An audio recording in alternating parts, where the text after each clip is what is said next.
Hello guys, please subscribe to my YouTube channel guys.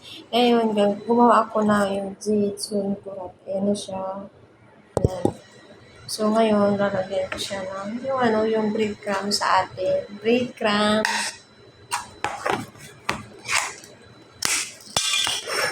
at saka yung gatas, tapos lagyan ko na ito. Tapos minix ko, diba? Ilalagay ko muna dito. Pagkatapos, ipagulo ko siya dito and then i-fry ko siya.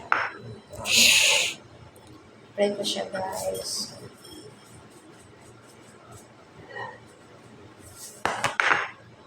Ito siya guys. Ano ko siya dyan. And then iprito ko guys. Yun lang. Thank you for watching. الفيش كل غدا فيه عندكم؟ Ayun. في شوربة في رز في كل شيء؟